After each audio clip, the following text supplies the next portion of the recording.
भैया, वो आपको याद है ना कि नेक्स्ट मंथ मम्मी पापा की एनिवर्सरी है, तो आपने कुछ सोचा उनके लिए? कोई जरूरत नहीं है उस बुढ़ा और बुढ़िया की एनिवर्सरी सेलिब्रेट करने की। और राहुल, तुम्हें तो अच्छे से पता है घर में कितने खर्चे हैं, राशन, पानी, इलेक्ट्रिसिटी बिल, ये सारी चीज़ें भी तो देखनी है ना। और शिबू, तुम्हारी कॉलेज की फीस भी देनी है, और मेरे भाई की शादी भी है। तुम्हें याद है ना राहुल, मुझे शॉपिंग पर लेकर जाना है, तो इस साल तो सेलिब्रेट नहीं हो सकता। भाभी, आप ये कैसी बात कर रही हो? वो हमारे मम्मी पापा हैं और हम दोनों को इतना फ़र्ज़ तो बनता है कि हम उनके लिए कुछ करें। और वैसे भी आपको अच्छी तरह पता है कि वो दोनों गांव में रहते हैं। उनको अगर साल में एक दो बार हम थोड़ी सी खुशी दे देंगे तो इसमें कौन सी बड़ी बात हो जाएगी? बस करो देवर जी, इस घर के खर्चे ना मेरे पति चलाते हैं, ना कि आप। और राहुल, हर साल तो जाते हैं हम पापा मम्मी की एनिवर्सरी में, इस साल नहीं जाएंगे तो कोई आफत नहीं आ जाएगी। घर में ऐसे इतने खर्चे हैं, तो इस साल तो आप रहने दो, अगले साल चले जाएंगे हम। एक बार जो मैंने कह दिया वो कह दिया।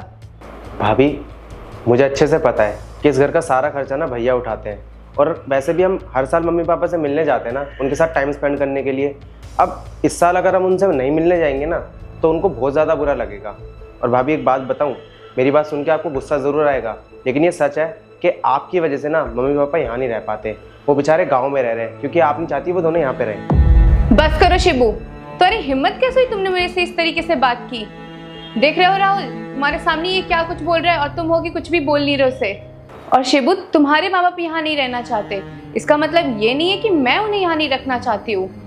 और तुम भी तो यहाँ रहते हो ना, अपना काम खुद ही करते हो, वो भी अपना काम खुद कर सकते हैं। और तुम्हें ज़्यादा दिक्कत है तो तुम भी यहाँ से जा सकते हो ये घर छोड़कर। और मैं इस घर में शादी करके आई हूँ, ना कि नौकरानी बनकर। भाभी, मुझे तो पता ही था, आज नहीं तो कल आप ये बात मुझसे ज़रूर बोलोगी।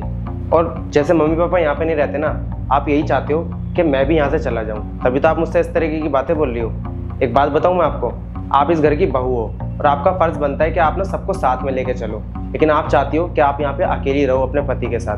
भाभी, आप तभी तो मुझसे कह रही हो कि मैं यहाँ से चला जाऊँ। चुप करो तुम दोनों, जब से सुने जा रहा हूँ बकवास किए जा रहे हो। और शिवू, तेरी हिम्मत कैसे हुई अपने भाभी से इस तरीके से बात करने की? और सिया, सही तो बोल रहा है शिवू, अरे मम्मी पापा से मिलने हम साल में एक दो बार ही तो जाते हैं, अगर इस बार नहीं जाएंगे तो उनको कितना बुरा लगेगा। और मम्मी पापा ना यहाँ नहीं रहते, उसकी वजह से तुम हो, क्योंकि तुम्हें ना पसंद नहीं है उनका यहाँ पे रहना, क्योंकि तुम्हें इस घर में अकेला रहना पसंद है। और इसमें गलती तुम्हारी ही नहीं है, गलती तुम्हारे माँ बाप की है। अगर उन्होंने तुम्हें माँ बाप का प्यार दिया होता या अच्छे संस्कार दिए होते ना, तो तुम्हें भी ये लगता कि घर में माँ बाप का होना कितना ज़रूरी है। पर शायद तुम्हें इस बात का कभी एहसास ही नहीं होगा, क्योंकि अगर मेरे मम्मी पापा यहाँ आ भी जाते हैं ना रहने के लिए, तो तुम्हें ऐसा लगता है कि तुम इस घर की नौकरानी बन गई हो, क्योंकि दवाई गोलियों के लिए वो तुम्हें बुलाते हैं, खाना टाइम पे ना मिले इसके लिए तुम्हें बोलते हैं, और तुम चैन से सो भी नहीं पाती हो, तुम्हें सुबह जल्दी उठना पड़ता है, ना ही तुम कहीं घूमने जा पाती हो। तो इस सब को देख के तुम्हें ऐसा लगता है कि तुम यहाँ बंध चुकी हो, तुम्हें ना नौकरानी की तरह ट्रीट किया जा रहा है, पर असल में ऐसा कुछ भी नहीं है। इसलिए मेरे मम्मी पापा ना यहाँ से गांव चले गए थे, ताकि हम दोनों का रिश्ता खराब ना हो।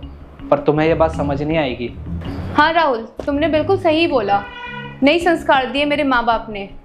और शादी के पहले भी मैं बहुत आज़ादी से आराम से घर पे रहती थी, और मैं वही एक्सपेक्ट करती हूँ शादी के बाद भी।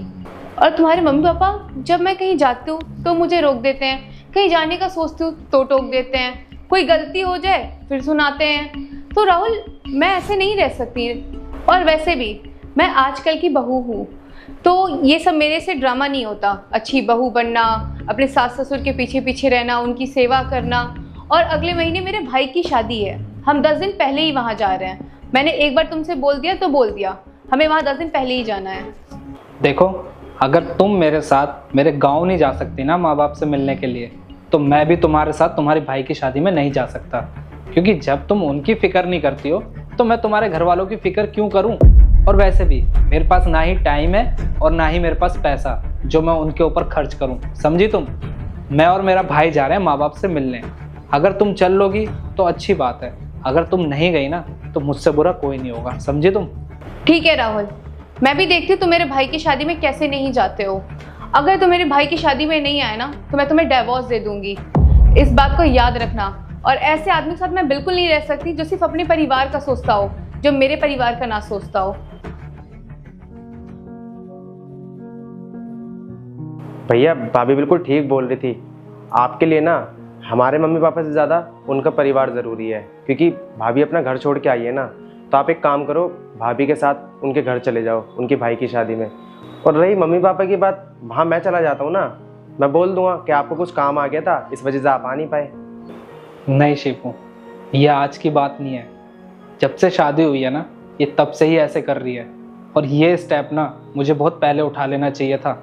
वो तो गलती मेरी है कि मैंने इसकी बातें ना नज़रअंदाज की, पर मुझे नहीं पता था कि इसके अंदर माँ बाप के लिए इतना जहर भरा पड़ा है। अब चाहे ये मुझसे डाइवोर्स ले या इस घर में रहे, वो इसकी मर्जी है। तू और मैं चल रहे हैं तो चल रहे हैं। ठीक है भैया, फिर मैं मम्मी पापा से बोल देता हूँ, हम अगले महीने उनके पास आ रहे हैं मिलने के लिए।